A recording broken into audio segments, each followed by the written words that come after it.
السلام عليكم، ازيكم يا جماعه؟ عاملين ايه؟ يا رب تكونوا بخير. اهلا بيكم في مطبخ ام جيجي.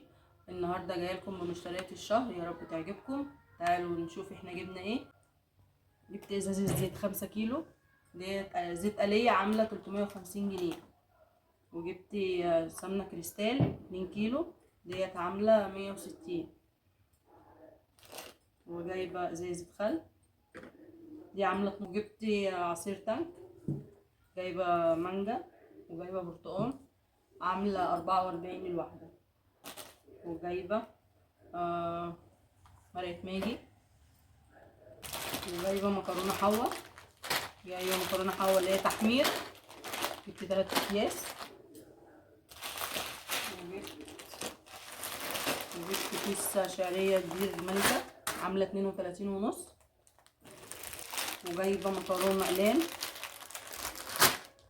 جبت 4 اكياس.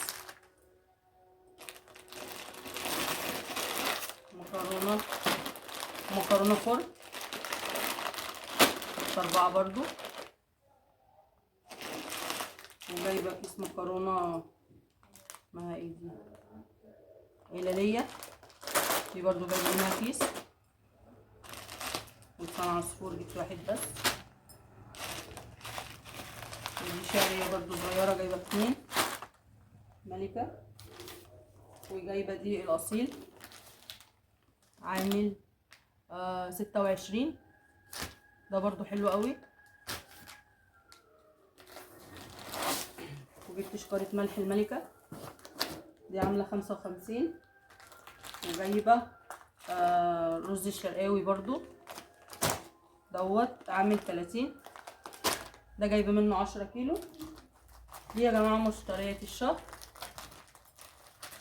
ولو احتجت حاجة تاني بجيبها، مفيش خلاص. ولو الشهر الجديد جه بشوف ايه الحاجات اللي ناقصاني وبجيب منها تاني. لو اشوف ايه الحاجات اللي ناقصة وبجيبها. وجبت سكر من ده، جبت كيسين بس انا استعملت كيس. ايه تاني يا جماعه؟ مفيش تاني حاجه. جبت دوت، جايبه نص فول تدميس، ده عامل كام؟ عامل 56، ده عامل 56. جبت منه نص كيلو يا جماعه. احطهم ولا ايه؟ باينين؟ تحطي ولا عايزه؟ باينين. جبت كركديه. وجايبه عسل عامله 70 جنيه. دي كده مشتريات الشهر. في حاجات تانية جايباها بس ما حطيتهاش ديت. ان عوزنا حاجه تاني بجيبها، ما عوزتش خلاص باجي اول الشهر بشوف ايه الحاجات اللي ناقصاني وبجيبها. لو عندي لسه الزيت موجود بجيب، ممكن اجيب العبوه الصغيره، مفيش خلاص. الخل بجيب لما بحتاج بجيب، ما بجيبش كميه كبيره، اول ما بتخلص بجيب غيرها.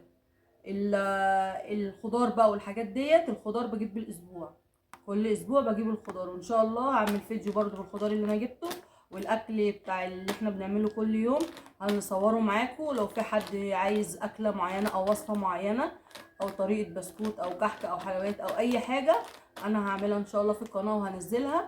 ويا رب القناه تبقى عند حسن ظنكم وتعجبكم وتكبر بيكم. وما تنسوش الاشتراك واللايك وادعموني عشان القناه تكبر بيكم. يا رب تعجبكم، والسلام عليكم ورحمه الله.